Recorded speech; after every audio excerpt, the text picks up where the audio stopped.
You know what's crazy? How little we talk about just how untouchable Kizaru was when he first showed up. When you go back to Sabaody, that wasn't just a loss for Luffy, it was a breaking point. Kizaru didn't just beat him in a fair fight. He didn't overwhelm him with some emotional speech or psychological edge. He just showed up and made Luffy feel completely powerless, like nothing he did mattered. And that stuck with me because up until that point, Luffy had always found some way to push forward. He always managed to get by, even if it meant taking a beating.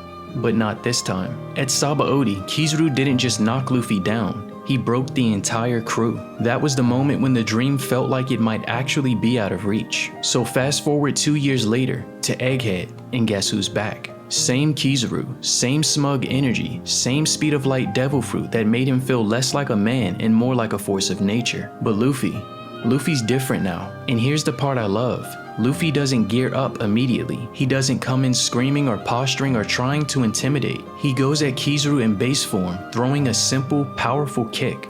And no, it doesn't break through.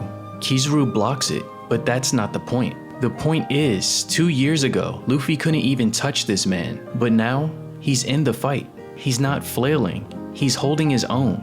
That alone says everything about how far he's come. But there's another layer to this fight that I think people overlook, and that's Kizaru himself. Because while everyone talks about Luffy's growth, I don't think we talk enough about how conflicted Kizaru is in this moment. He's not just facing a pirate, he's facing a friend of Vegapunk, a man Kizaru was sent to eliminate, someone he clearly respects, and that changes things. You can see it, the hesitation, the restraint, the way he moves like he's trying to get the job done, but his heart isn't fully in it. He's torn between his duty and his loyalty, and that's rare for an admiral, especially Kizaru, who usually acts like nothing ever gets under his skin. That's what makes this fight feel so layered. It's not just about strength anymore, it's about conviction, it's about emotional weight.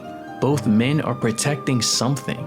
And then Gear 5 hits. This is where things start to get really crazy. Luffy turns the entire battlefield into a living cartoon, bending reality like it's nothing. At one point, he literally grabs Kizaru and hurls him like he's weightless. It's absurd, it's over the top, and it looks ridiculous. But somehow, it's also incredibly powerful, and somehow, it works. It's comical. It's over the top, but it makes complete sense when you understand what Gear 5 actually represents. It's not just a power-up, it's freedom. It's Luffy breaking the rules of the world around him. He's not restricted by logic anymore. He's not limited by the laws of nature. In that form, he becomes pure willpower, unfiltered imagination, unstoppable joy. But even in that form, even with all that power, Luffy still doesn't